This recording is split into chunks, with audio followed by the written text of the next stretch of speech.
Isabelle, commentaire d'un auditeur Oui. sur ton propos de tout à l'heure. OK. Ça n'existe pas du lait de soya ou d'amande. J'entends bien, mais c'est comme ça qu'on le dit quand même. Il dit Ce breuvage. sont des breuvages. Au 187 Cube Les Radio. compagnies n'ont plus le droit d'utiliser l'expression lait.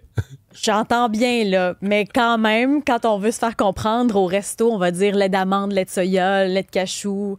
C'est comme ça dans le langage courant. Mais je comprends, là. Non, mais c'est vrai que ces compagnies... Parce qu'il y a eu un moment où il y a eu un flottement. Et là, l'appellation lait a été protégée pour le lait. Donc, vous n'avez plus non plus le droit de dire qu'une Coffee Crisp ou une Kit Kat, c'est une barre de chocolat. Pourquoi? C'est une friandise. Parce qu'il n'y a pas assez de chocolat dans le bar pour dire... il y a trop de biscuits. Exactement. Puis c'est comme une substance X, là. Donc ça aussi, si on commence à jouer là-dessus, il faudrait dire une friandise. Il y a David qui nous précise que la consommation globale de lait au Québec, quoi qu'on pense, augmente. J'ai pas vérifié, mais je pense que si on compte tous les produits qui viennent avec, je crois que c'est vrai. Mais c'est intéressant parce qu'aussi maintenant, ils font du lait sans lactose. Tu sais, du vrai lait sans lactose. Donc ça aussi, tu n'as pas nécessairement à prendre du breuvage de soya. Avec nous, pour revenir sur les élections municipales d'hier, Geneviève Guilbeault, la ministre québécoise des Affaires municipales. Bonjour, Madame la ministre. Bonjour, M. Dumont. Êtes-vous un peu découragé que ça participe pas fort, le désintérêt pour des Québécois pour les élections municipales? Ben écoutez, moi aux dernières nouvelles, là, hier soir, on était autour de 40-41 % peut-être. Il faudra voir. À Montréal, c'est plus final, 37. Bon, ça a baissé à 37, c'est ça. Faudra voir la statistique finale du DGE, mais c'est sûr que déjà à la dernière élection 2021, on était plus bas que 2017 avant. C'est vrai au point de vue national, c'est vrai à Montréal, c'est vrai à Québec. Alors, c'est toujours un défi de rallier les gens puis de leur donner le goût d'aller voter. En plus, comme vous savez, il y a eu l'enjeu de la grève de Poste Canada au tout début de la campagne. Moi, j'avais fait une sortie avec les représentants des unions municipales en disant est-ce que la Poste, le syndicat de la Poste Canada, le fédéral, pourrait au moins distribuer les cartons électoraux. Donc, il y a eu tout ça aussi. Faut dire que je salue la débrouillardise des municipalités. Plusieurs ont trouvé des moyens de distribuer les cartons. Moi, ici, chez nous, j'ai reçu mon carton, puis je sais que plusieurs aussi. Il y a des scouts qui ont été mis à profit, des organismes, des partenariats qui ont été faits, des bénévoles. Donc, je salue cette débrouillardise-là. Mais en mettant tout ça ensemble, effectivement, c'est un défi à chaque fois, à chaque élection. Mais comme je le disais hier, il y a des indicateurs positifs à cette élection-ci, dans le sens où il y a plus de gens qui se sont portés candidats. Alors, au nombre total, il y a 8000 postes environ à combler, mais il y a plus que 8000 personnes qui se portent candidats parce qu'évidemment, il y a plus d'un candidat pour certains postes, donc environ un peu plus de 12 000, donc ça, c'est encourageant. Et plus de femmes aussi, parce que les jeunes et les femmes, c'est un public cible qu'on essaie de mobiliser parce qu'ils sont encore sous-représentés dans nos postes municipaux. Vous me parlez de la grève à Poste Canada qui a pu nuire, entre autres, à Montréal pour que des gens soient inscrits correctement sur la liste électorale. Mais hier, il y avait aussi la grève du transport en commun. Et je vous pose la question, comme ancienne ministre des Transports, vous avez beaucoup joué dans le dossier là, des déficits des sociétés de transport. Maintenant, vous êtes ministre des Affaires municipales, responsable des villes. Est-ce que ça a du bon sens qu'une ville de la grosseur de Montréal ait un mois avec à peu près pas de transport en commun? Vous n'avez pas l'impression que ça interpelle votre gouvernement pour agir plus vite, travailler peut-être avec la nouvelle mairesse, mettre fin à ce conflit-là? En fin de semaine, samedi, il n'y a pas de transport en commun pantoute. Il y avait les carabins, il y avait du hockey, il y avait après tous les sports, il y avait les alouettes. Les gens ne pouvaient pas se déplacer. Vous ne trouvez pas que ça n'a pas de bon sens? Ben, vous savez, les grèves, en général, se tiennent dans des moments où ils savent que ça va avoir de l'effet. Quand j'étais au transport, nos traversiers, ils étaient en grève l'été, quand il y a beaucoup de tourisme. Le RTC à Québec, là, la Société de transport, se met en grève au festival d'été. Donc, c'est commun de voir des syndicats prendre des décisions de faire des grèves à des moments qui vont avoir le plus d'impact possible sur les Québécois. Raison pour laquelle, entre autres, mon collègue Jean Boulet a déposé un projet de loi la semaine dernière pour essayer de venir contenir, je dirais, le pouvoir des syndicats.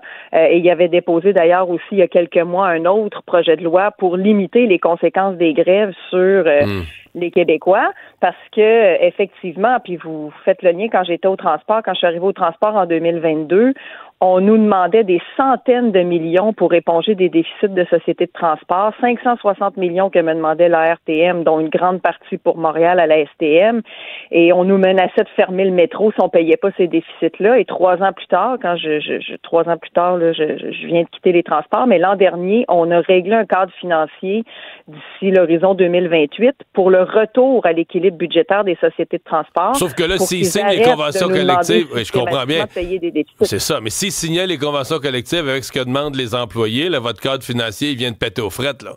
On repart en déficit, c'est sûr. C'était mon point. Puis 67-70% des dépenses d'exploitation, des dépenses de fonctionnement des sociétés de transport, c'est des salaires. Alors moi, je disais aux gens de la STM, puis c'est vrai pour les autres sociétés de transport aussi, on peut pas, nous, le gouvernement, financer des hausses de salaire que vous négociez avec vos syndicats, alors que nous, au gouvernement, on n'a même pas les moyens de donner ces hausses-là à nos propres employés. Nous-mêmes, on a un déficit, on doit gérer, on doit gérer nos conventions collectives. On peut pas systématiquement payer des hausses de conventions collectives dans les sociétés de transport qui sont pas sous notre responsabilité. Alors, trouver des moyens on l'avait dit, trouver des pistes d'optimisation, essayer de réorganiser les choses, mais c'est pas vrai que les Québécois ont les moyens de financer éternellement des déficits liés, que ce soit des hausses de salaire ou à un manque d'optimisation au sein de nos sociétés de transport. Alors, on avait fait beaucoup de travail en 3 ans, et là, c'est un défi de gérer, je pourrais dire, le pouvoir des syndicats au Québec. Encore une fois, c'est pas pour rien qu'on agit là-dessus, la contribution facultative, etc. Il faut trouver un moyen de respecter la capacité de payer des Québécois. Et je suis d'accord avec vous que ces grèves-là à répétition dans des moments où l'impact va être maximisé pour le citoyen contribuable qui n'a pas accès à un service, c'est très dommage. Le maire Marchand qui a été réélu, un balayage à Québec, c'est pas trop votre ami, là? C'est quelqu'un avec qui vous avez été à couteau tiré. Vous avez pas dû aimer le résultat de l'élection hier soir à Québec?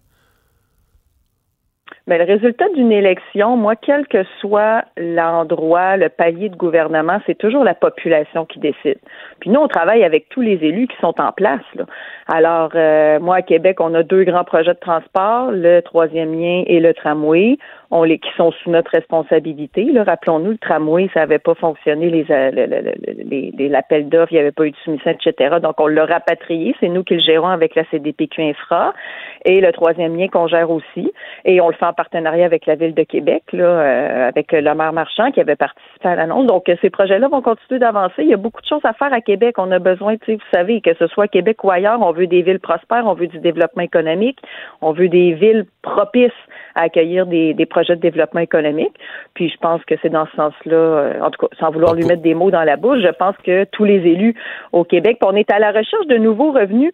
Puis vous me faites penser, j'ai déposé la semaine dernière, puis je retourne demain en commission parlementaire, continue de travailler là-dessus, une très, très grande avancée pour les municipalités au Québec. Depuis des années, elles réclamaient de pouvoir diversifier leurs placements. Vous savez, les villes ont des surplus de fonctionnement, souvent avec des réserves financières. Et au Québec, elles ont seulement le droit de placer ça dans des placements garantis. Donc, avec très peu de risques, mais très peu de rendement aussi. Et ailleurs au Canada, entre autres en Ontario, les municipalités ont la possibilité d'investir dans d'autres véhicules de placement. Et donc, j'ai ouvert cette possibilité-là via un amendement dans un projet de loi pour les villes de Montréal et Québec, nos 2 plus grandes villes, donc avec le plus de ressources et les plus gros budgets, de pouvoir graduellement, et ce sera à définir les modalités, mais graduellement pouvoir investir dans d'autres types de placements pour maximiser le rendement avec toujours, évidemment, le principe de prudence puis en mettant l'argent public à l'abri d'un risque inconsidéré, mais de pouvoir maximiser le rendement puis d'aller chercher de l'argent neuf. Vous savez, on cherche tous du nouvel argent sans piger dans la poche des Québécois. Alors ça, c'est une très, très belle avancée. Des rendements, c'est une façon. Vous pensez que M. Marchand va se rallier à ça. Hey, dernière question, parce qu'on est lundi matin, une nouvelle semaine qui s'amorce. La semaine passée, c'est fini avec la démission de votre collègue Lionel Carman. On avait l'impression qu'on était dans une crise totale avec les médecins. À pleine page, on nous dit les médecins vont quitter le Québec. Est-ce que c'est la crise à gérer pour votre gouvernement cette semaine? Est-ce qu'on va essayer d'offrir une main tendue aux médecins? Mais la main, elle est déjà tendue depuis des mois. Vous le savez, on a fait 4 offres aux médecins. La loi spéciale, ils ont plus vu ça comme une main sur la gueule qu'une main tendue, là. Mais à l'intérieur, quand on regarde comme il faut la loi, il y a plusieurs éléments qui demeurent à négocier et qui entrent en vigueur le 1er janvier seulement. Donc, on est aujourd'hui le 2 novembre. Ça nous laisse 2 mois. Alors, nous, on les invite à se rasseoir avec nous pour qu'on puisse négocier l'ensemble de ces éléments-là avant l'entrée en vigueur le 1er janvier. Il y a beaucoup d'ouverture, mais on reste sur le même objectif. Puis vous le savez, M. Dumont, vous avez fait de la politique. Et de votre époque, de la mienne, et dans le futur, si on ne change rien, on va faire les mêmes sondages auprès des Québécois, puis ils vont nous dire la même priorité, régler le problème de la santé. Après des décennies à parler de ça, toujours un problème d'accès aux médecins. Alors, l'objectif reste le même. Je pense qu'on le partage tous. Il faut juste s'entendre sur les moyens. Puis nous, on est très ouverts à négocier d'ici le 1er janvier. Geneviève Guilbeault, ministre des Affaires municipales, merci de nous avoir parlé ce matin. Merci à vous.